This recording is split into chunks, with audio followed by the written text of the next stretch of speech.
अस्सलाम वालेकुम। दोनों को बेटा मेरी आवाज आ रही है? Can you see the screen as well? Okay, so today we are going to start with new topic electromagnetism. और यहाँ पे हम मैग्नेटिज्म और इलेक्ट्रिसिटी के कॉन्सेप्ट को कंबाइन करेंगे और हम देखेंगे कि इससे आप इलेक्ट्रोमैग्नेट्स कैसे बना सकते हो, but also how can you use it for various other applications. So let's start. What is an electromagnet? Electromagnet होता ही क्या है भाई? जब भी आपके पास करंट फ्लो कर रहा है ना, whenever you have electricity flowing in a conductor, the current produces a magnetic field around it. These two always go hand in hand. Whenever you have a current, you have a magnetic field around it. Just like when you have a permanent magnet with the north and south pole, there is a magnetic field around it. या किसी भी तरह का आपके पास permanent magnet हो किसी भी shape का, उसके अराउंड मैग्नेटिक फील्ड होती है। इसी तरह जब भी आपके पास किसी भी वायर में, किसी भी कंडक्टर में जब करंट फ्लो कर रहा होता है, तो वहां मैग्नेटिक फील्ड प्रोड्यूस होती है। ठीक है, चाहे वीक हो या स्ट्रांग हो, लेकिन होती लाजमी है। ठीक है, तो इसका मतलब ये एक सिंपल सी बात है कि एक करंट कैरिंग कंडक्टर, एक कोई भी कंडक्टर जिसमें करंट फ्लो कर रहा है, वो उसको एक इलेक्ट्रोमैग्नेट कहा जा सकता है, right? Because you have made a magnet from electricity. ठीक है, इलेक्ट्रोमैग्नेट्स जो होते हैं वो हमारे टेम्पररी मैग्नेट्स होते हैं, they are unlike permanent magnets, because when the current stops the magnetic field also is going to disappear. So let's see the first example of a magnetic field around a straight wire.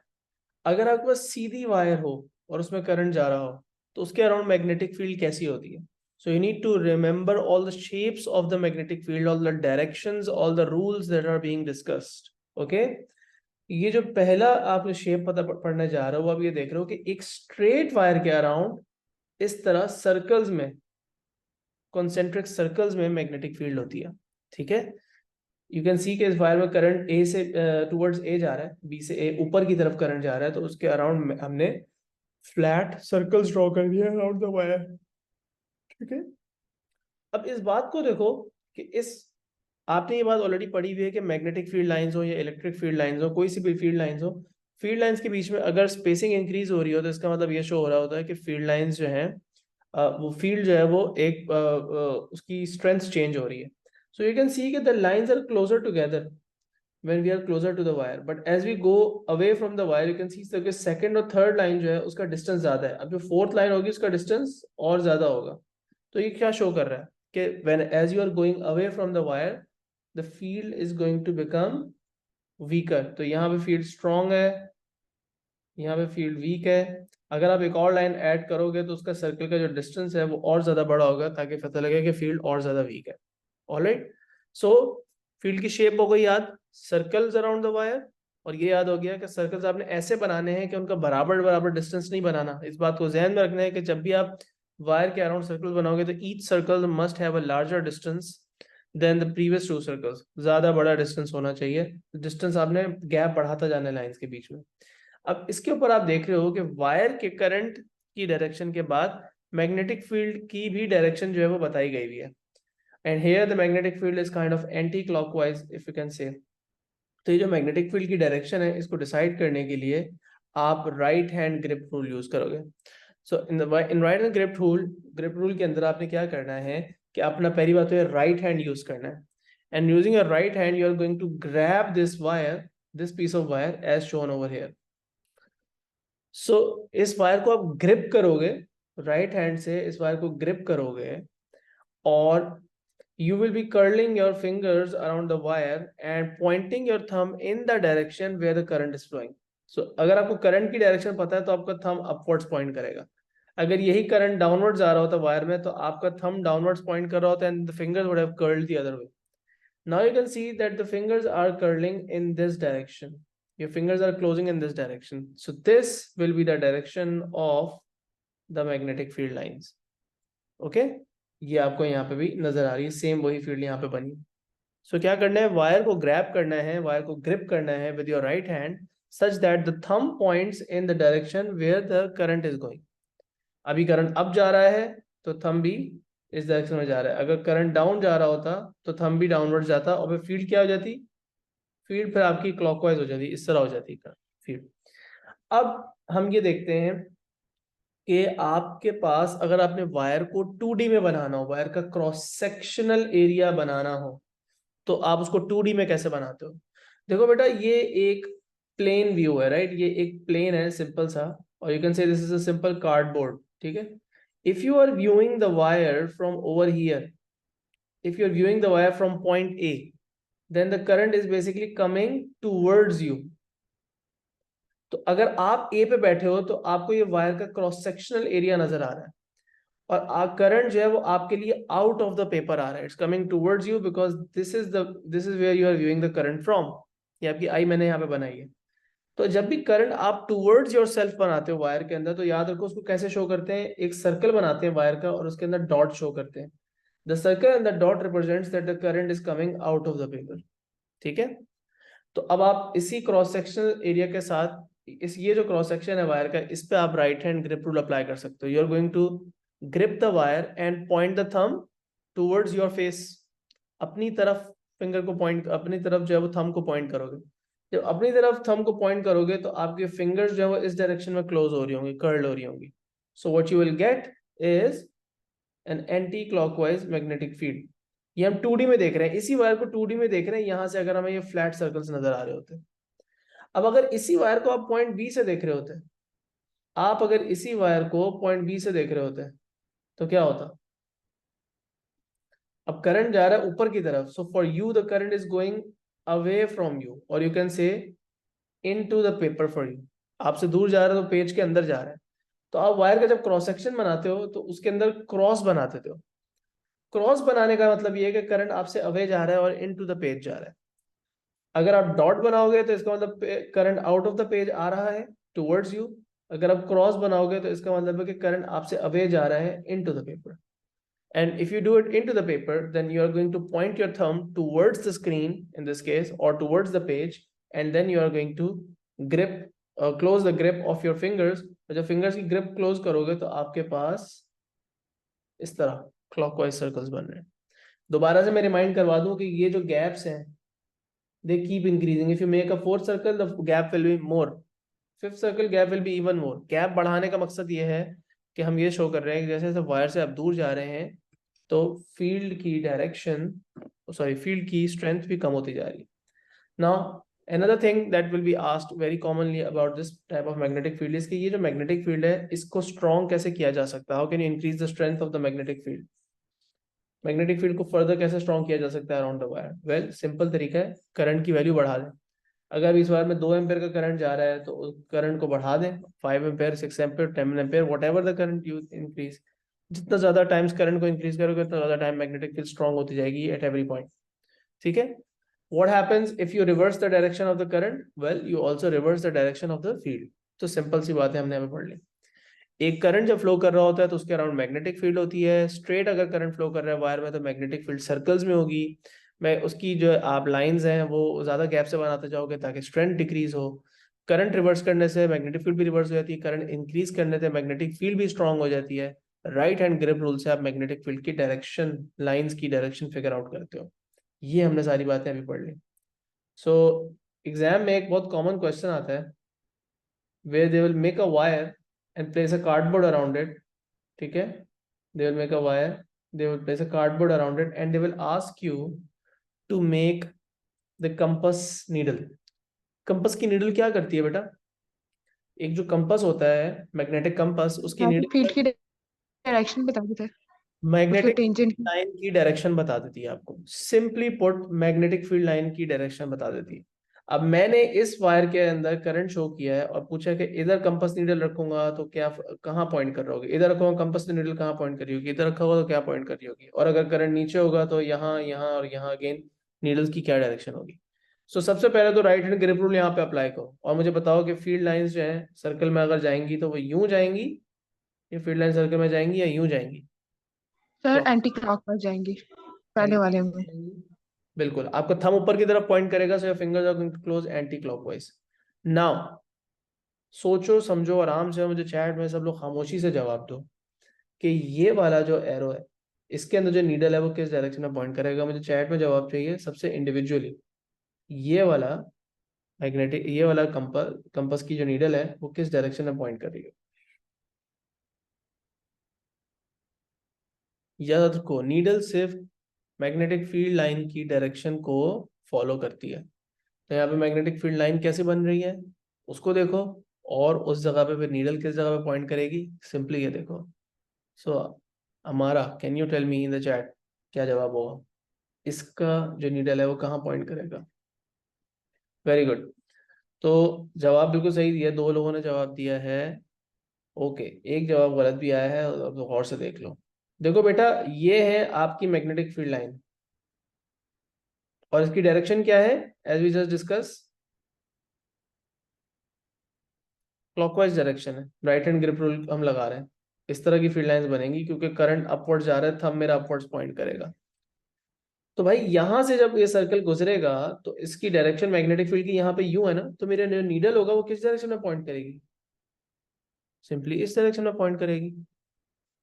Do you understand? इसी तरह अगर मैं आपसे पूछूं कि यहाँ पे needle किस डायरेक्शन में पॉइंट करेगी, तो यही सर्कल जो है उसको कंटिन्यू करो यहाँ पे। यहाँ पे ये सर्कल कैसे जाएगा? इधर। अब मुझे इसका जवाब दे सकते हो, यहाँ पे किस डायरेक्शन में पॉइंट करेगी needle? Downwards. Downwards. Technically downwards तो नहीं है, वो फ्लैट रखा हुआ है, हॉरिजॉन्टल रखा हुआ है, तो हमारी तरफ टुवर्ड्स अस बेसिकली नीडल पॉइंट कर रही होगी। That's correct. ठीक है, गुड।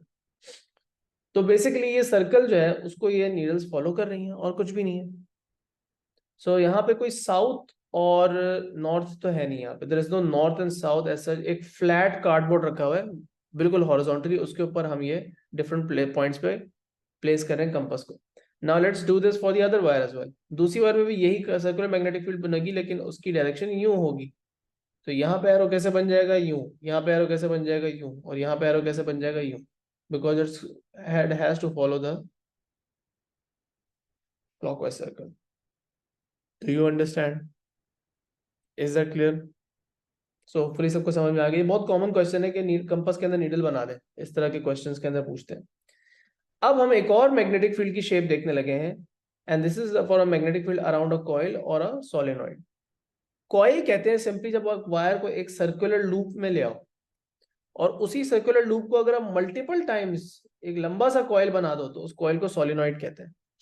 ठीक है। सो जब वो वायर को सर्कुलर लूप में लेकर आते हो तो आपके पास क्या बन जाता है? अब कहते हैं इसको कॉइल, और कॉइल को मल्टीपल लूप्स दे दो, लंबा सा कॉइल बना दो, तो लॉन्ग कॉइल को आप सोलेनॉइड भी कहते हो। ठीक है। अच्छा, अब आपको तरीका ये बताना है कि इस दोनों डायग्राम में, मैं सिर्फ डायग्राम ए के लिए एक्सप्लेन करूंगा, but it would apply to basically B as well. ठीक है। सो यहाँ पे हमें कैसे मैग्नेटिक फील्ड की पहले तो शेप याद रखनी है। मैग्नेटिक फील्ड की शेप आपके सामने बनी हुई है सोलेनॉइड की या कॉइल की। ये जो मैग्नेटिक फील्ड की शेप है ये बिल्कुल बार मैग्नेट से मैच करती है। अगर मैं आपको बार मैग्नेट की मैग्नेटिक फील्ड दिखाऊं, बहुत स्ट्रेट फॉरवर्ड है। बार मैग्नेट की मैग्नेटिक फील्ड पैटर्न जैसे कि वो भी आपको याद होना चाहिए, तो इसी तरह यहाँ पे भी आपको इसका मैग्नेटिक फील्ड पैटर्न याद होना चाहिए। तो बार मैग्नेट का मैग्नेटिक फील्ड पैटर्न क्या होता है? Let's take a look. We have seen this. This is what a field pattern of a bar magnet looks like. The lines go towards the south pole and they come out of the north pole, और ये north से south की तरफ जाती हैं lines, और ये shape बनती है। अब इस फील्ड पैटर्न को देखो, isn't it similar? At least the shape of the field is similar. The only difference is कि हाँ यहाँ पे पोल्स जो है वो हमें खुद फिगर आउट करने पड़ेंगे, राइट? तो मैग्नेटिक फील्ड की जो शेप है वो तो आपको स्केच करनी आनी चाहिए, चाहे कॉइल में आपको डायरेक्शन पता हो या ना पता हो, चाहे आपको नॉर्थ पोल का पता हो, साउथ पोल का पता हो। अभी इन एरोज का नहीं भी पता, तो शेप जो है वो लाइंस की ऐसे आपने ड्रॉ करनी है। अगर सिंगल कॉइल है तो इनको ज्यादा सीधा मत लेके जाओ, बस फौरन से ऐसे ऐसे जो है वो टर्न कर दो और लूप्स बना दो। Okay, now you need to understand कि जो मेरा सोलिनॉइड होता है, ये वाला सोलिनॉइड, इसके अंदर अगर मुझे करंट की डायरेक्शन दे दी जाए तो मैं इसके अंदर सोलिनॉइड के ही अपने पोल्स किस तरह फिगर आउट करता हूँ। सोलिनॉइड के पोल्स बन जाएंगे यहाँ पे, जब सोलिनॉइड में करंट फ्लो करेगा तो सोलिनॉइड के मैग्नेटिक पोल्स बन जाएंगे, and then they will determine कि लाइनें यहाँ कहाँ से बाहर आएंगी और कहाँ से अंदर जाएंगी। So let me explain. इन पोल्स को डिसाइड करने के दो तरीके हैं। There are two ways in which you decide the direction of these poles. एक तरीका तो है राइट हैंड ग्रिप रूल, ये वाला। राइट हैंड ग्रिप रूल वही जो आपने पहले देखा था, लेकिन अब उसका दूसरा वर्जन। पहले आप थंब को करंट की डायरेक्शन में पॉइंट कर रहे थे, और जो फिंगर्स थी वो आपको मैग्नेटिक फील्ड लाइंस की डायरेक्शन बताती थी. Now it's the opposite. You know the direction of the current, so your fingers are going to go in the direction of the current when you're going to grip the coil. And then you are going to see कि आप जब fingers को current follow करवाते हो तो आपका thumb left की तरफ point करता है या right की तरफ. अब जैसे इस coil में आप देख रहे हो कि उसने fingers को follow करवाया current की direction, तो उसका जो thumb जो है it ends up pointing towards the left. So you follow the current and your thumb goes automatically to the left in this case. अगर यही करंट यूं जा रहा होता तो जाहिर सी बात है इसको ऑपोजिट डायरेक्शन में ग्रैब करता, तो इसका थंब जो है वो यूं पॉइंट कर रहा होता. अभी फिलहाल थंब इस डायरेक्शन में पॉइंट कर रहा है. In whichever direction your thumb is pointing will be the north pole. So coil का ये बन गया नॉर्थ पोल और कॉइल का ये बन गया साउथ पोल. अब क्योंकि आपका ये नॉर्थ पोल बन गया है और ये साउथ पोल बन गया है, तो मैग्नेटिक फील्ड लाइंस जो हैं, लाइंस यहां से बाहर आएंगी. As they always do, they always come out of the north pole. और क्योंकि ये साउथ पोल है तो यहां से लाइंस अंदर जा रही. Inside the pole, the magnetic field is very strong as you can see. And तकरीबन यहां से लेके यहां तक मैग्नेटिक फील्ड लाइंस बिल्कुल स्ट्रेट हैं और पैरेलल हैं, which means कि यहां से यहां तक का जो रीजन है कॉइल के अंदर वाला, उसके अंदर मैग्नेटिक फील्ड यूनिफॉर्म है. यूनिफॉर्म का मतलब क्या होता है? मैग्नेटिक फील्ड यूनिफॉर्म होने का क्या मतलब होता है? यूनिफॉर्म होने का मतलब ये होता है कि यहां से लेकर यहां तक मैग्नेटिक फील्ड की स्ट्रेंथ हर पॉइंट पे सेम है, because you can see that the lines are absolutely parallel and they have the same distance from each other. So within the coil you can see, coil के अंदर अंदर अगर आप देखो तो लाइन एक्चुअली यूं जा रही है from south to north, but from for outside the coil you must remember कि लाइन नॉर्थ से बाहर निकलती हैं और साउथ के अंदर जाती है. ठीक है, तो पोल की डायरेक्शन फिगर आउट करने का एक तरीका तो था right hand grip rule. Right hand grip rule जिसमें आप करंट की डायरेक्शन आपको बताई हुई है, तो आपको बताया हुआ कि करंट यहां से ऊपर की तरफ जा रहा है, पीछे से ऐसे नीचे आ रहा है, फिर यहां से ऊपर जा रहा है यूं, फिर करंट यूं जा रहा है, ऐसे आ रहा है, यूं करंट जा रहा है.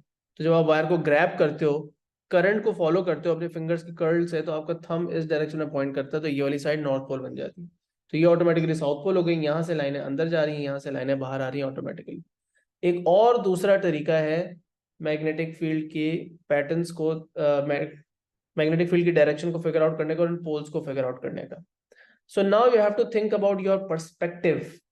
देखो मेरी बात सुनो, इस वाले कॉइल को अगर तुम इसका क्रॉस सेक्शन देख रहे हो इधर से, तो आप अभी यहाँ पे खड़े हुए हो, सामने कॉइल को साइड से देख रहे हो, ये आपके कॉइल का क्या है? साइड व्यू है फिलहाल. But what if you walked over here और यहां से खड़े हो के आप मैग्नेट के जो सर्कुलर क्रॉस सेक्शन है वो उसको देख रहे हो, तो आप उसको, अब आपको वायर के मैग्नेट के ये सर्कल्स नजर नहीं आ रहे, मतलब मैग्नेट के लूप्स नजर नहीं आ रहे, but all you can C is a circular coil. अब इस सर्कुलर कॉइल के अंदर अगर मैं तुम्हें करंट की डायरेक्शन कहता हूं कि मुझे बताओ, जब तुम सामने खड़े हुए हो और यहां से करंट को देख रहे हो, तो तुम्हें बहुत विजुअलाइज करना पड़ेगा इस बात को. प्लीज विजुअलाइज दिस, अपने जहन में इस बात को क्लियरली देखो कि अगर मैं यहां से खड़े होके कॉइल की इस साइड को देखता हूं, तो मेरे लिए जो करंट जो गोल घूम रहा है, मेरे लिए करंट घूम रहा है, क्या वो एंटी क्लॉकवाइज करंट घूम रहा है या वो करंट क्लॉकवाइज घूम रहा है? If you are looking at it from this side, anti clockwise. आपके लिए एंटी क्लॉकवाइज करंट घूम रहा है. If you are looking at the circular loop from this side, जिस साइड पे करंट एंटी क्लॉकवाइज आपके लिए घूम रहा हुआ साइड कॉइल की जब नॉर्थ पोल बन जाती है, और जिस साइड पे करंट आपके लिए इस साइड पे जाओगे, जाके खड़े होगे देखोगे, तो आपके लिए ऑटोमेटिकली क्लॉकवाइज घूम रहा होगा करंट, तो ये हो जाएगी आपकी साउथ पोल. राइट, अगर मैं इस कॉइल के अंदर करंट की डायरेक्शन को रिवर्स कर दूं तो क्या होगा? This will become the south pole, this will become the north pole, all the field lines will reverse. What will happen if I increase the size of the current? Field strength भी increase हो जाएगी. What will happen if I increase the number of turns in the coil? ये number of turns कितने हैं coil में? 1 2 3 4 5. ये number of turns जितने ज्यादा करोगे उतनी ज्यादा magnetic field strength increase होगी. And then lastly, ये जो coil है ये अंदर से hollow है. You can see there is nothing inside the coil. But if I insert a soft magnetic material, a soft iron core, एक आयरन का पीस लेके इसके अंदर मैं यहाँ पे रख दूं, जैसे कि यहाँ पे आपको नजर भी आ रहा है, ये आयरन का कोर रखा हुआ है, तो इससे मैग्नेटिक फील्ड स्ट्रेंथ और ज्यादा बढ़ जाती है। तो 3 तरीके हैं यहाँ पे मैग्नेटिक फील्ड स्ट्रेंथ को बढ़ाने के, और करंट को रिवर्स करने से मैग्नेटिक फील्ड भी रिवर्स हो जाएगी। सही है। सो यूजिंग दिस रूल और यूजिंग द क्लॉकवाइज और anti clockwise rule, if you know the current, you should be able to figure out the poles and the direction of the magnetic field lines. And conversely, if you are given the magnetic field lines and let's suppose current की value नहीं given, तो फिर आप क्या कहते हैं, right hand grip rule use करके, कि अगर आपको पता है कि नॉर्थ पोल किधर है तो उस तरफ अपना जो है वो थंब पॉइंट करो, कर्ल्स जो है वो आपको बता देंगे करंट कहाँ जा रहा है। सो करंट पता है तो मैग्नेटिक फील्ड की डायरेक्शन बतानी आनी चाहिए, मैग्नेटिक फील्ड की डायरेक्शन पता है तो उससे करंट बताना आना चाहिए। So this will require a lot of practice from your side. ठीक है, इस तरह के डायग्राम्स, डिफरेंट डिफरेंट एग्जांपल्स ढूंढ के प्रैक्टिस करने की जो है वो जरूरत है। ठीक है। अच्छा, शील्डिंग का ये होगा, फिर आमना सिंपली होगा ये कि ये जो कोर के अंदर मैग्नेटिक फील्ड है ना वो और ज्यादा स्ट्रांग हो जाएगी। आप ये कह लो कि पोल्स के पास जो मैग्नेटिक फील्ड है वो और ज्यादा स्ट्रांग हो जाएगी। सिंपली होगा, सारी कॉन्सेंट्रेटेड हो जाएगी मैग्नेटिक फील्ड यहाँ पे, इन जगहों पे थोड़ी सी और वीक हो जाएगी, लेकिन near the poles the magnetic field is actually going to become stronger. तो ये शील्डिंग है, लेकिन शील्डिंग का टॉपिक अब है नहीं मैग्नेटिक फील्ड्स के अंदर, वो निकल गया, तो इसलिए इसका मैं नाम भी नहीं ले रहा। ओके, सो सिमिलर क्वेश्चन जो हमने अब बनाने हैं, क्या अब हमने करना ये है दोबारा से, what we need to do right now is figure out the mark the direction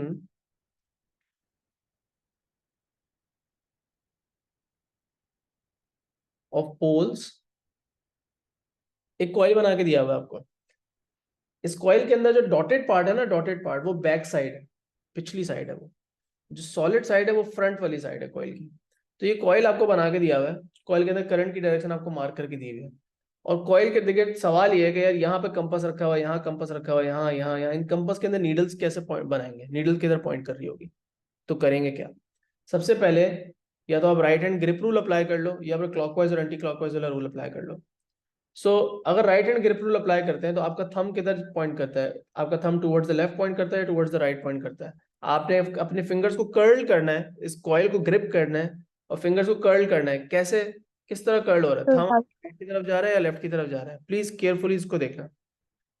यहां से करंट नीचे आ रहा है, सामने की तरफ से करंट नीचे आ रहा है, तो आपकी जो फिंगर्स हैं वो इस तरह कर्ल हो रही होंगी कि आपका थंब जो है वो ऑटोमेटिकली टू द राइट जाएगा। यहाँ पे आप जैसे वो बॉक्सिंग में अपर कट नहीं मारते हैं, जैसे पंच अप करते हैं, उस तरह आपका जो है वो फिंगर्स बेसिकली कर्ल होंगी।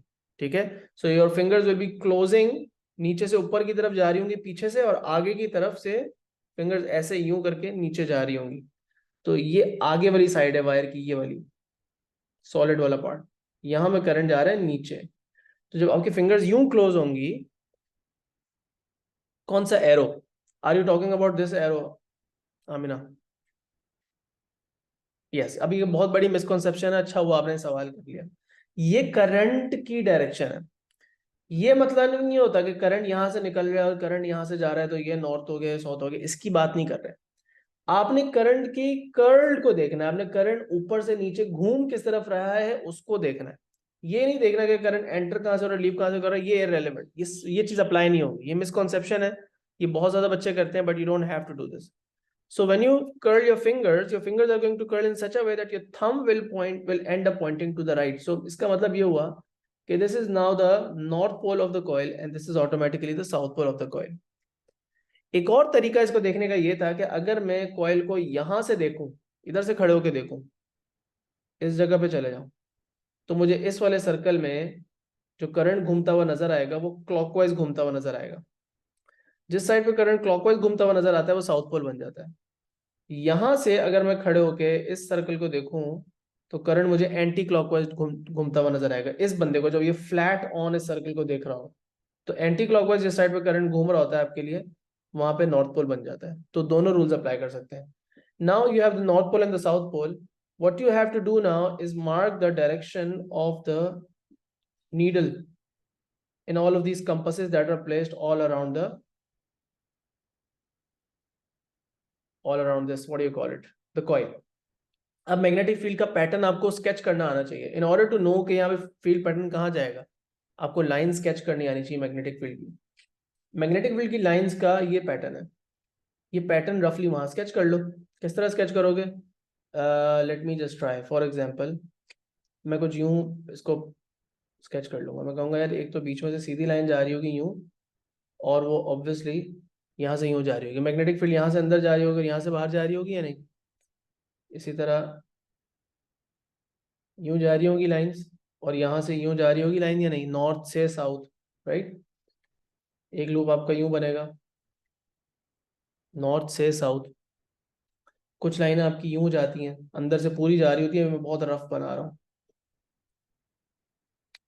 साउथ की तरफ जा रही होंगी लाइंस, रिमेंबर पोल्स देखने हैं अब आपने, और नॉर्थ से अवे जा रही होंगी।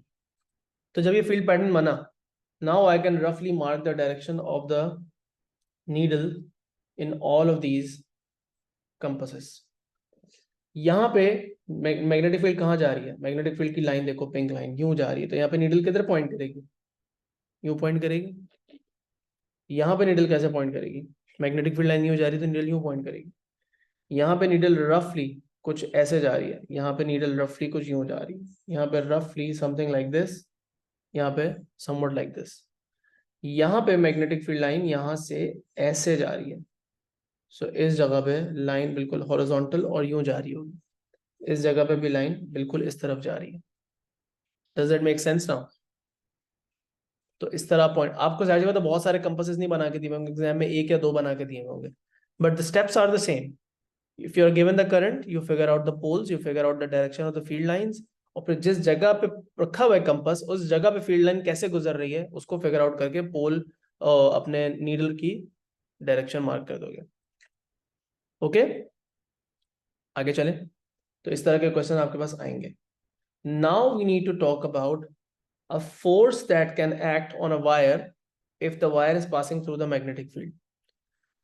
तो इस वायर पे, इस वायर ए बी पे इस वक्त फोर्स लगेगी।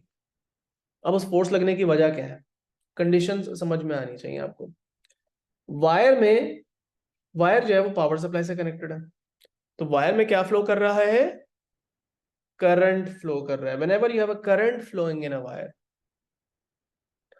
and the current is basically passing through what these green lines are representing, what ये green lines क्या represent कर रही हैं? Magnetic field। So whenever there's a current that is passing through a magnetic field, and one more thing यहाँ पे add कर दो जो कि लिखी भी नहीं है, बट करंट और मैग्नेटिक फील्ड सेम डायरेक्शन में नहीं होने चाहिए। सो वायर ऐसे ना पास कर रही हो, या वायर इस डायरेक्शन में जा रही हो, ना करंट इस डायरेक्शन में जा रहा हो, बस इन दोनों डायरेक्शंस के अलावा किसी भी डायरेक्शन में करंट जा रहा हो। जैसे यहाँ पे तो बिल्कुल ही परपेंडिकुलर जा रहा है current. So as long as you have a wire that is carrying a current, wire है कोई भी कंडक्टर, और वो करंट गुजर रहा है एक मैग्नेटिक फील्ड में से, और करंट और मैग्नेटिक फील्ड के बीच में कोई एंगल भी है, राइट। मैग्नेटिक फील्ड लाइंस को देखो और करंट को डायरेक्शन को देखो, उनके बीच में कोई एंगल भी बन रहा है, they are not in the same direction. तो इस वायर पे ये दोनों मैग्नेट के पोल्स मिलके इस वायर पे क्या लगाएंगे? एक फोर्स लगाएंगे। प्लीज इस बात को याद रखो। क्या कंडीशंस है? वायर में क्या होना जरूरी है? करंट होना जरूरी है। वायर कहां से पास कर रही होगी? ये करंट कहां से पास कर रहा होगा? एक मैग्नेटिक फील्ड से पास कर रहा होगा। करंट की और मैग्नेटिक फील्ड की डायरेक्शन सेम ना हो, अगर सेम होगी तो फिर फोर्स नहीं लगेगी। अगर ये वायर यूं पास कर रही होती तो उस पर कोई फोर्स ना लगती। ये बात मैंने लिखी हुई नहीं है लेकिन मैं बोल रहा हूँ, ठीक है। तो आप जो रिकॉर्डिंग सुनोगे इस बात को कहीं लिख लेना अपने पास, प्लीज नोट डाउन कर लेना, इस बात को याद रखना। अब इस पे आगे भी है वैसे नोट्स के अंदर भी बात। तो लगेगी फोर्स। अब इस फोर्स की डायरेक्शन कैसे फिगर आउट करते हैं, अभी उस पर आते हैं, एक मिनट। बट इस फोर्स को एक्सप्लेन करने का, इस फोर्स को एक्सप्लेन करने का एक तरीका है। सो क्वेश्चन आता है, why is a force acting on the wire?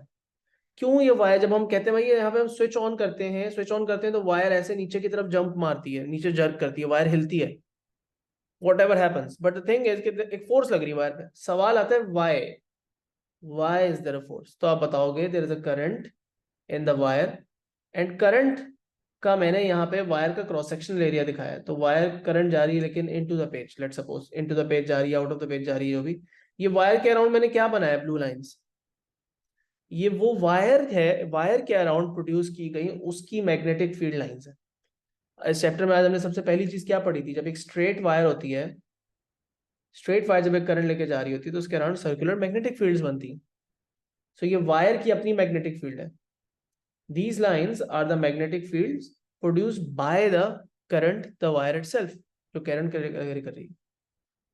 ये वाली जो फील्ड लाइंस है, ये वो फील्ड लाइंस हैं जो कि इन परमानेंट मैग्नेट पोल्स की वजह से मैग्नेटिक फील्ड जो पहले से मौजूद थी, जिस मैग्नेटिक फील्ड को मैंने यहाँ भी ड्रॉ किया हुआ है, ये वही मैग्नेटिक फील्ड है जो मैंने यहाँ भी ड्रॉ की हुई है। इस डायग्राम में मैंने करंट की मैग्नेटिक फील्ड, जो सर्कुलर मैग्नेटिक फील्ड है, वो ड्रॉ नहीं की हुई, वरना बहुत ही मेसी हो जाएगा डायग्राम। सो ये है करंट की मैग्नेटिक फील्ड और ये है वायर की मैग्नेटिक फील्ड। दोनों अपनी अपनी मैग्नेट, सॉरी, ये करंट की मैग्नेटिक फील्ड है, ये परमानेंट मैग्नेट्स की मैग्नेटिक फील्ड है। ये दोनों अपनी अपनी मैग्नेटिक फील्ड प्रोड्यूस करते हैं। लेकिन अगर ये वायर मैं ला के रख देता हूं कहां पे,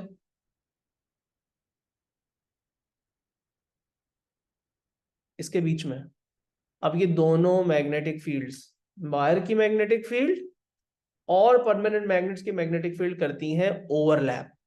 अब होता यह है कि ऊपर चेक करो, इस वायर के ऊपर वाले पार्ट में वायर की मैग्नेटिक फील्ड भी यूं जा रही है और परमानेंट मैग्नेट्स की मैग्नेटिक फील्ड भी यूं जा रही है, तो दे एड अप।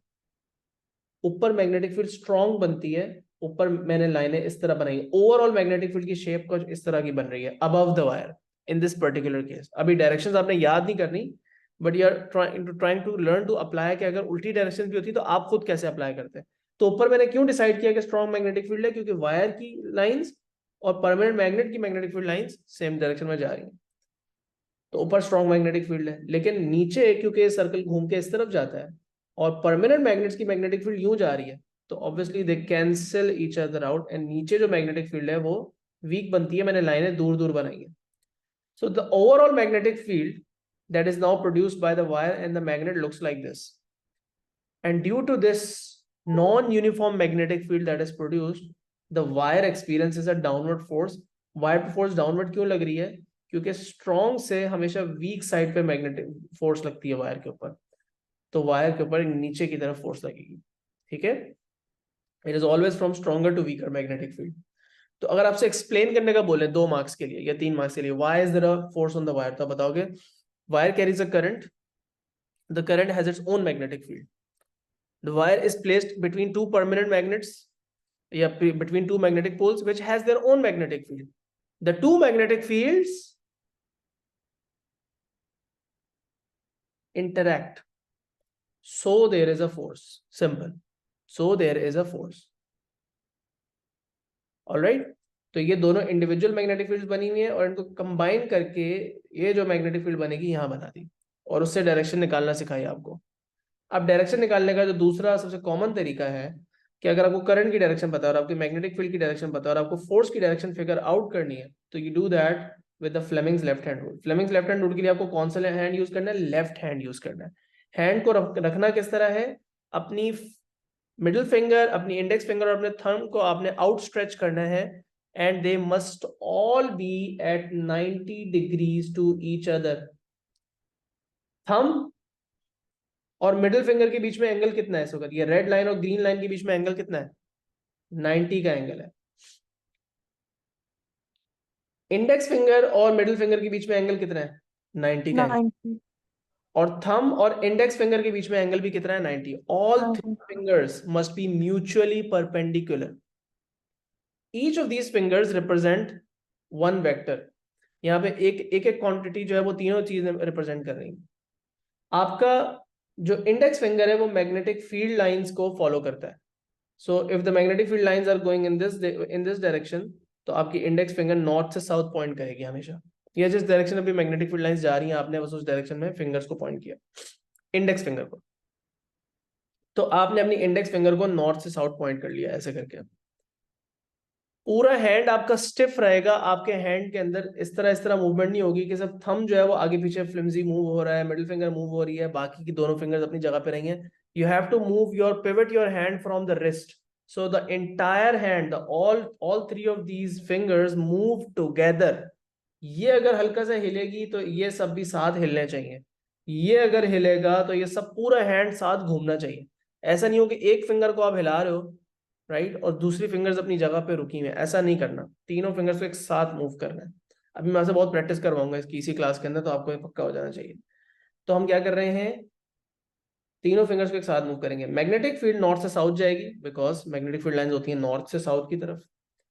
करंट की डायरेक्शन आपको बताई गई है, ए से बी है। ए से बी करंट बताया हुआ नहीं था मैंने, बल्कि खुद फिगर आउट किया, क्योंकि पोल्स पता थे। और कन्वेंशनल करंट की डायरेक्शन होती है ये कन्वेंशनल करंट की डायरेक्शन होती है। कौन सा करंट? कन्वेंशनल करंट, जिसको हम सिंपली हमेशा पॉजिटिव से नेगेटिव बनाते हैं।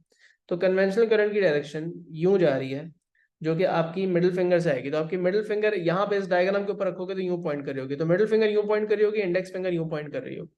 मिडिल फिंगर यूं पॉइंट कर रही है, इंडेक्स फिंगर यूं पॉइंट कर रही है। नाउ जब आप ये काम करते हो कि आपकी इंडेक्स फिंगर बी की तरफ जा रही है और मिडिल फिंगर जो है वो एस की तरफ जा रही है, तो ऑटोमेटिकली आपका थंब किस तरफ जाने लग जाता है? किधर जा रहा है आपका थंब? चेक करो, इस पर अप्लाई करो, खुद अप्लाई करो। Obviously we are in online class, तो ये एक चैलेंज तो है, बट करो इस पर अप्लाई। पूरा हैंड एक साथ मूव करो, मिडिल फिंगर यहाँ पॉइंट होगी, इंडेक्स फिंगर यहाँ पॉइंट होगी। So where is your thumb going now? Downwards. Yes, conventional current लेंगे, कन्वेंशनल करंट लेंगे हम ना, यस डाउनवर्ड जाएगी, तो आपकी फोर्स की डायरेक्शन आपको पता लग गई। नाउ एक बात याद रखना बेटा, कि हमेशा आपको ये नहीं होगा कि करंट पता होगा, मैग्नेटिक फील्ड पता होगा और फोर्स निकालनी होगी। Yes, that is the most common type of question, but it could also be कि वो फोर्स और करंट बता दें और मैग्नेटिक फील्ड की डायरेक्शन पूछ ले, मतलब ये पोल्स ना बनाए हुए हो। या फिर हो सकता है मैग्नेटिक फील्ड और फोर्स बता दें और करंट की डायरेक्शन पूछ लें। तो दो चीजें बताई हुई होंगी, तीसरी चीज फिगर आउट करनी होगी। तो दो चीजों के हिसाब से अपने कोई से भी दो फिंगर्स को आप अलाइन कर लोगे, और तीसरी फिंगर जहां भी जा रही होगी, that would be your answer basically for that particular quantity. So thumb, hand को कैसे यूज करना है ये पता होना चाहिए। Thumb, index finger, middle finger क्या क्या रिप्रेजेंट करते हैं ये याद होना चाहिए। और दो चीजें पता है, उससे तीसरी चीज अननोन निकालनी है, उसकी डायरेक्शन ये आपने फिगर आउट करनी होती है। Not always only finding the direction of the force, sometimes it is told कि फोर्स लग रही है इस डायरेक्शन में, करंट इस डायरेक्शन में जा रहा है, मैग्नेटिक फील्ड की क्या डायरेक्शन थी ये बता दो, so they can flip the question. Now we have now figured out two ways to find out the direction of the current. अब हम यहाँ पे, एक मिनट ठहर जाएगा, 10 एग्जाम्पल्स करेंगे। कितनी एग्जाम्पल्स करेंगे? 10 एग्जाम्पल्स। 6 एग्जाम्पल ये नहीं, पहले इन 6 एग्जाम्पल्स को सॉल्व करो और मुझे एक एक करके जवाब देते हो चैट में। देखते हैं कितना आपके सही आंसर आते हैं। 6 के 6 में अप्लाई करो। और आपको मैंने हर जगह पे नॉर्थ और साउथ पोल बना के दिया है, साथ में मैंने आपको वायर के अंदर करंट की डायरेक्शन बता दी है, फोर्स की डायरेक्शन आपने हर केस में बतानी है। तो यहाँ पे करंट जा रहा है out of the page, circular dot का मतलब ये होता है, मतलब आपको वायर की लेंथ नजर नहीं आ रही है, आपको वायर का सिर्फ क्रॉस सेक्शन नजर आ रहा है इन तीन एग्जांपल्स में। यहाँ पे इनटू द पेज जा रहा है, यहाँ पे आउट ऑफ द पेज जा रहा है अगेन, लेकिन यहाँ पे मैंने पोल्स को फ्लिप किया है। सो केयरफुल, पूरी एग्जांपल्स को सबको और से देखो, फिर उसके बाद सबका आंसर मुझे बताना शुरू करो। शाबाश, अब जल्दी जल्दी बताना शुरू करो, फिर उसके बाद 1 से लेकर 6 तक सारे आंसर दो। I will wait for exactly 3 minutes, so 30 seconds for each example. चलो, एग्जैक्टली 3 मिनट्स बाद मैं सारे आंसर्स बताऊंगा आपको।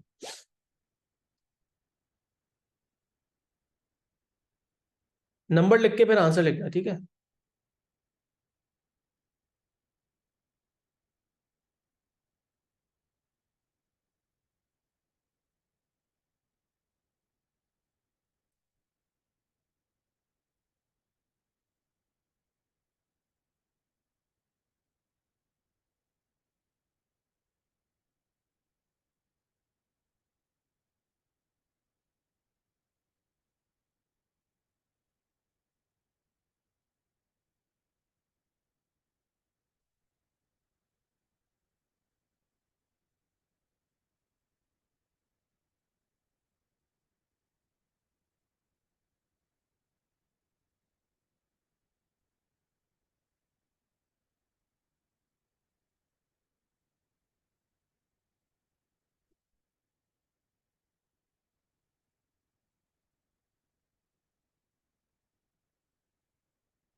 All right, let's now discuss all the answers. पहले वाले एग्जाम्पल में आपकी मिडिल फिंगर आपकी अपनी तरफ पॉइंट कर रही होगी, the nail of your middle finger, the tip of your middle finger will be coming towards you because that is the current. ठीक है, the index finger goes from north to south, so index finger यूं जा रही होगी क्योंकि magnetic field lines यूं बनी हुई है, करंट आपकी तरफ आ रहा है तो मिडिल फिंगर बाहर की तरफ आएगी, so thumb points up which means के फोर्स अपवर्ड्स लग रही है, वायर पे जो फोर्स लगेगी वो अपवर्ड्स लगेगी। अब दूसरा सवाल करने की ट्रिक ये है, यस आप लेफ्ट हैंड रूल अप्लाई कर सकते हो, अब आपकी मिडिल फिंगर, इंडेक्स फिंगर तो वहीं वहीं रहेगी लेकिन मिडिल फिंगर घूम के पेज के अंदर चली जाएगी, तो आपका थंब भी जो है वो घूम के नीचे की तरफ आ जाएगा। बट इसको करने की एक और आसान ट्रिक है, और उस आसान ट्रिक का तरीका समझ लो। जब आपने क्वेश्चन 1 कर लिया तो क्वेश्चन 2 करने के लिए आपको कोई रूल अप्लाई करने की जरूरत नहीं है। मैग्नेटिक फील्ड की डायरेक्शन चेंज नहीं हुई और करंट की डायरेक्शन को रिवर्स कर दिया, तो आपने 3 चीजें होती है ना, 2 चीजें आपको पता थी, करंट और मैग्नेटिक फील्ड, उसमें से एक चीज आपने फ्लिप की है। So whenever you change one of the things from the magnetic field और from the current, magnetic field को सेम रहने दिया, करंट को रिवर्स किया, तो फोर्स भी ऑटोमेटिकली क्या हो जाएगी, रिवर्स हो जाएगी। अब 3 पे दोबारा लॉ अप्लाई कर लो, रूल अप्लाई कर लो, रूल अप्लाई करोगे तो मिडिल फिंगर जो है वो आपकी तरफ आ रही होगी, लेकिन अब इंडेक्स फिंगर नॉर्थ से साउथ, लेफ्ट इंडेक्स फिंगर यूं जा रही होगी, तो आपकी जो फोर्स है वो अगेन अपवर्ड जाएगी। But again I tell you कि इस क्वेश्चन को 1 से ही कंपेयर करो, इसको भी 1 से कंपेयर करो as a reference. Into the page, into the page you can't understand. Into the page का मतलब होता है कि करंट, ये जो वायर है ना बेटा, वायर, एक सेकंड रुको, ये जो वायर है ना बेटा, इसका आपको सिर्फ इतना ये वाला पार्ट नजर आ रहा है, मतलब आप यहां से खड़े होकर वायर को देख रही हो, ठीक है आमिना, और करंट यूं जा रहा है, आपको वायर की ये साइड नजर नहीं आ रही, आपको सिर्फ वायर का इतना हिस्सा नजर आ रहा है, क्रॉस सेक्शन नजर आ रहा है, तो करंट आपसे दूर जा रहा है, अवे फ्रॉम यू जा रहा है, the wire is literally going into the page. ये आपको वायर का क्रॉस सेक्शन नजर आ रहा है, मतलब वायर बीच में से कट कर लो और आप वायर का सिर्फ उस सामने वाला पार्ट देख रही हो, जो वायर का होल आपको नजर आ रहा है वो नजर आ रहा है सिंपली। तो करंट आपसे अवे जा रहा है, पेज के अंदर जा रहा है, ठीक है, इस तरह वायर को आप देख रही हो, मतलब वायर को यूं नहीं देख रही, आप वायर को यहां से खड़े होकर नहीं देख रहे, आप वायर को यहां से खड़े होकर देख रहे हो। Yes obviously this will be uploaded बेटा, ये अपलोड हो जाएगा, आज नहीं तो कल हो जाएगा, लेकिन मैं कोशिश करूंगा आज रात तक सारे अपलोड कर दूं, मैंने बहुत सारे लेक्चर जमा कर लिए पिछले 1 हफ्ते की, सारी अपलोड एक साथ कर ली। एनीवेज तो मैं कर दूंगा, आज नहीं तो कल कर दूंगा। तो भाई अब मैं 3 के लिए एक्सप्लेन कर रहा था, 2 में मैंने क्या बताया था कि करंट सिंपली रिवर्स हुआ तो फोर्स भी रिवर्स हो गई क्योंकि मैग्नेटिक फील्ड सेम रही। लेकिन अब नंबर 3 पे चेक करो, 1 को 3 से कंपेयर करो, आपने क्या किया कि मैग्नेटिक फील्ड भी रिवर्स कर दी, 1 को देखो, और करंट जो है वो आपने सेम रहने दिया, करंट सेम रहने दिया, क्या ये बात हुई है, करंट आपने सेम रहने दिया और आपने सिर्फ और सिर्फ मैग्नेटिक फील्ड को रिवर्स कर दिया। तो आप वैसे इस पे लेफ्ट हैंड रूल भी अप्लाई कर सकते हो, डाउन ही जाएगा, सही बोल रहे हो सब, मैंने गलत बना दिया था, 3 डाउन जाएगा, लेकिन अब मैं एक्सप्लेन ये करने लगा हूं कि रूल लगाने की जरूरत नहीं है 2 और 3 पे, 1 पे रूल अप्लाई कर लिया, एक दफा मेहनत कर ली वो काफी है। हम सिर्फ क्या कर रहे हैं, हमने यहाँ पे फिगर आउट किया, फोर्स यहाँ पे आई थी, मैग्नेटिक फील्ड यूं थी, current out of the page था, अब करंट वही सेम है आउट ऑफ द पेज, सिर्फ और सिर्फ क्या चेंज हुआ, मैग्नेटिक फील्ड चेंज हुई। तो जब आप सिर्फ एक चीज चेंज करते हो मैग्नेटिक फील्ड या करंट में से, तो फोर्स की डायरेक्शन भी साथ में क्या हो जाती है, बिल्कुल रिवर्स हो जाती है। सो comparing 1 with 3, force has been reversed because magnetic field was reversed.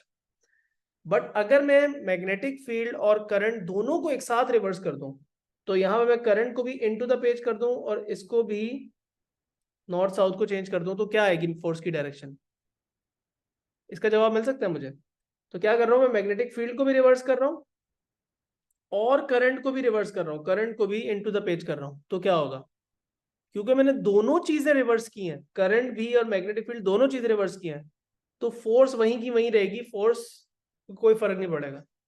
So when I change one of the factors the current changes, but the force changes, but if I change both factors the current and the magnetic field, then the force remains in the same direction. अब 4 का जवाब कैसे आएगा, 4 का जवाब ऐसा आएगा कि आपकी मिडिल फिंगर जो है वो ऊपर की तरफ जा रही है और इंडेक्स फिंगर नॉर्थ से साउथ जा रही है, तो थंब इनटू द पेज जा रहा है, तो यहाँ पे फोर्स इनटू द पेज है,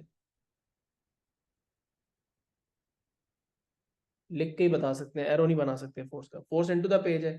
5 के अंदर क्या हुआ, सिर्फ और सिर्फ आपने करंट को फ्लिप किया। अब दोबारा रूल लगाने की जरूरत नहीं, आप बता दो बस, F out of the page हो गया, है ना। और अगेन 4 और 6 को कंपेयर करो, करंट भी रिवर्स किया, साथ में मैग्नेटिक फील्ड भी रिवर्स कर दी, दोनों ही चीजें रिवर्स कर दी, तो क्या F दोबारा से इनटू द पेज नहीं आना चाहिए?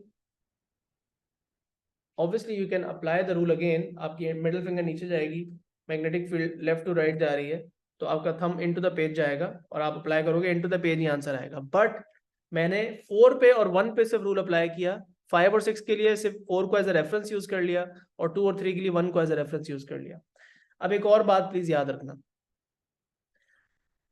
6 पॉसिबल डायरेक्शन होती हैं जब आप फोर्स का आंसर देने लगते हो। 6 पॉसिबल आंसर होते हैं, up down left right into the page out of the page. ये जो 6 पॉसिबल डायरेक्शंस हैं, उनमें से 4 आप बगैर रूल लगाए एलिमिनेट कर सकते हो। 4 आंसर यहाँ पे पहले ही एलिमिनेट हो सकते हैं इसके अंदर। कैसे 4 आंसर एलिमिनेट हो सकते हैं? जिस डायरेक्शन में मैग्नेटिक फील्ड जा रही है वो राइट है, तो लेफ्ट और राइट दोनों में अब आपकी फोर्स नहीं हो सकती, दोनों एलिमिनेट हो जाएंगे। जिस डायरेक्शन में करंट जा रहा है वो आउट ऑफ द पेज है, तो इनटू द पेज और आउट ऑफ द पेज दोनों ऑप्शंस एलिमिनेट हो गए। the force cannot be into the page or out of the page, because force को मैग्नेटिक फील्ड से भी परपेंडिकुलर होना था। तो जिस डायरेक्शन में मैग्नेटिक फील्ड जा रही है, फोर्स उस डायरेक्शन में नहीं लग सकती, ना उससे ऑपोजिट डायरेक्शन में लग सकती है। Force has to be perpendicular to the magnetic field. और जिस डायरेक्शन में करंट जा रहा है, फोर्स को उससे भी परपेंडिकुलर ही रहना है। तो current into the out of the page जा रहा है या इनटू द पेज जा रहा है, तो फोर्स भी उस डायरेक्शन में नहीं हो सकती। So the only option left are up and down. अब अगर आप रूल नहीं भी अप्लाई कर रहे हो और तुक्का भी मारते हो एंड में, तो अप और डाउन में आपको एटलीस्ट 50-50% चांस तो है आंसर ठीक होने का। इसी तरह 4 की एग्जांपल ले लो। 4 में magnetic field left to right है, तो लेफ्ट टू राइट वाला ऑप्शन एलिमिनेट हो गया। करंट अप है, तो अप और डाउन दोनों ऑप्शन एलिमिनेट हो गए। अब 2 ऑप्शन बचते हैं आपके पास, या तो फोर्स इनटू द पेज होगी या आउट ऑफ द पेज होगी। लेफ्ट हैंड रूल लगा के पता लग गया इनटू द पेज है। ऑलराइट, अब ये आपके पास एग्जांपल्स हैं, और एक मिनट रुको। So this is where we are going to end the class. यहाँ पे मैग्नेटिक फील्ड को डिफरेंट तरीके से दिखाया हुआ है, यहाँ पे पोल्स नहीं बनाए हुए। ये एक एरिया बनाया हुआ, पूरा एरिया शेड किया हुआ है, और शेडेड एरिया के अंदर, इस ग्रे एरिया के अंदर मैंने क्रॉसेस बनाए हुए। The crosses means that the magnetic field lines are going into the page. So poles are not shown to you, because pole क्या है कि नॉर्थ पोल पेज के बाहर है और साउथ पोल पेज के पिछली साइड पे है, तो लाइंस जो है वो ऐसे पेज के अंदर जा रही हैं। अब it's really impossible to show 2D में कि लाइंस पेज के अंदर कैसे जा रही है, but I hope you get the idea. 8 के अंदर मैंने डॉट्स बनाए हुए हैं। डॉट्स का मतलब ये होगा कि magnetic field out of the page आ रही है। So north pole behind the page है, south pole in front of the page है, तो लाइनें जो है वो पेज से बाहर आ रही हैं। तो मैग्नेटिक फील्ड लाइंस आपको दी हुई इनटू द पेज और out of the page. Current की डायरेक्शन यहाँ पे हॉरिजॉन्टली राइट की तरफ दिखाई हुई, यहाँ पे करंट की डायरेक्शन वर्टिकली डाउन की तरफ दिखाई हुई है। अब आपको फोर्स की डायरेक्शन बतानी है 7, 8, 9, 10 में 4 एग्जांपल्स करनी है। तो 7 पे पहले अप्लाई करते हैं। 7 पे अप्लाई करोगे तो मिडिल फिंगर जाएगी towards the right, index finger जाएगी into the page, like literally just point the gun at the screen. Simple, सबसे सिंपल, जो नेचुरल मोस्ट नेचुरल पोजीशन है आपके लेफ्ट हैंड की, वो आ रही है, और आपका आंसर आ रहा है अपवर्ड्स। तो यहाँ पे फोर्स लग रही है अपवर्ड्स।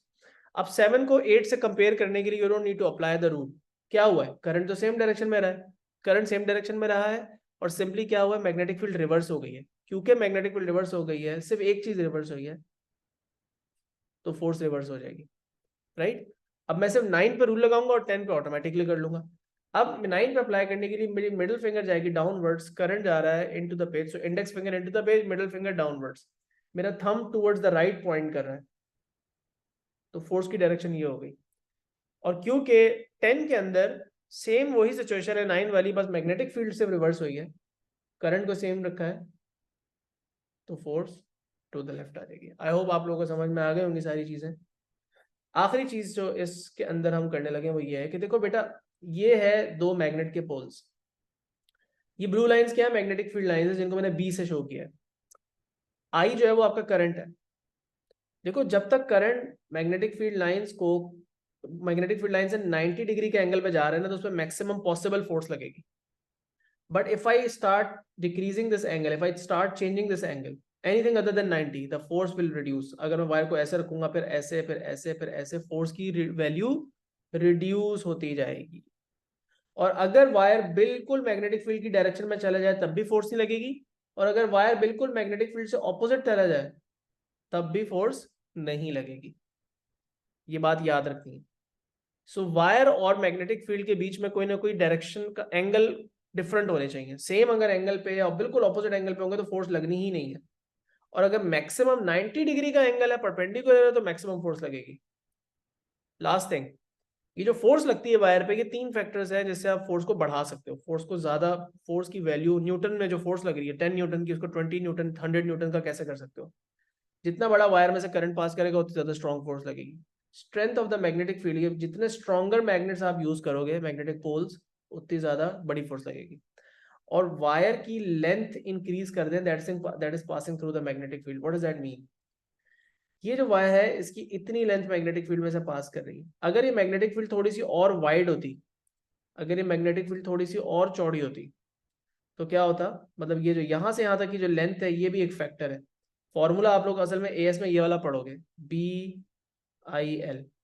बी होता है मैग्नेटिक फील्ड की स्ट्रेंथ, आई होता है करंट, एल होता है वायर की वो लेंथ जो मैग्नेटिक फील्ड के अंदर से गुजर रही है। तो ये लेंथ जितनी ज्यादा होगी उतनी ज्यादा फोर्स लगती है। सबसे ज्यादा आप यही 2 फैक्टर्स बेसिकली एक्सप्लेन कर रहे होगे। अगली क्लास में हम चार्ज पार्टिकल पे फोर्स लगाना देखेंगे। चार्ज पार्टिकल का जो पाथ होता है, जैसे कि इलेक्ट्रॉन्स हैं, या खाली अल्फा पार्टिकल्स हैं, या खाली प्रोटॉन्स हैं, या कोई डस्ट पार्टिकल है, या ऑयल का पार्टिकल है जो मैग्नेटिक फील्ड के अंदर से गुजर रहा है, तो वो किस तरह का पाथ लेगा मैग्नेटिक फील्ड में, ये देखेंगे। और उसके बाद चार्ज पार्टिकल्स का ही हम पाथ इलेक्ट्रिक फील्ड में भी देखेंगे। ऑल्दो इलेक्ट्रिक फील्ड का चैप्टर पहले पढ़ लिया, लेकिन मैं यहाँ पे पढ़ा रहा हूँ ताकि चार्ज पार्टिकल का पाथ इलेक्ट्रिक फील्ड और मैग्नेटिक फील्ड में साइड बाय साइड कंपेयर हो सके। फिर हम डीसी मोटर पढ़ेंगे। डीसी मोटर पे आज का ही सारा कॉन्सेप्ट अप्लाई होगा जो आपने फोर्स अप्लाई किया लेफ्ट हैंड रूल वाली। डीसी मोटर के अंदर कम्यूटेटर का क्या रोल है, ये सबसे इंपॉर्टेंट है। फिर हमने पढ़ना है फोर्स बिटवीन 2 पैरेलल वायर्स। तो 2 वायर्स हैं जो दोनों सेम डायरेक्शन में करंट लेके जा रही हैं, और 2 वायर्स हैं अगर वो ऑपोजिट डायरेक्शन में करंट लेके जा रही है तो वो एक दूसरे पे कैसी फोर्स लगाएंगी। और फिर उसके बाद लाउड स्पीकर कैसे काम करता है ये देखना है, रिले स्विच कैसे काम करता है ये देखना है, रीड स्विच रिले की ही एक एग्जांपल है वो कैसे काम करती है ये देखना है। थोड़ा सा है चैप्टर में छोटी छोटी बहुत सारी चीजें, लेकिन होपफुली कोशिश करके अगली क्लास नेक्स्ट में। क्लास कब होगी जी बेटा, हमारी सर? नेक्स्ट रेगुलर क्लास होती है वो ट्यूसडे और थर्सडे को होती है 5 बजे रमजान में। तो सर अब ट्यूसडे को होगी क्लास? हाँ, लेकिन मैं कोशिश करूंगा कि मैं अब एक्स्ट्रा क्लासेस रखना शुरू करूँ। एटलीस्ट संडे को एक कोशिश करूंगा एक एक्स्ट्रा क्लास तो रखूँ। ठीक है, so I start keeping extra classes from now because I want to finish the syllabus as soon as possible. ठीक है, चलो, अल्लाह हाफिज।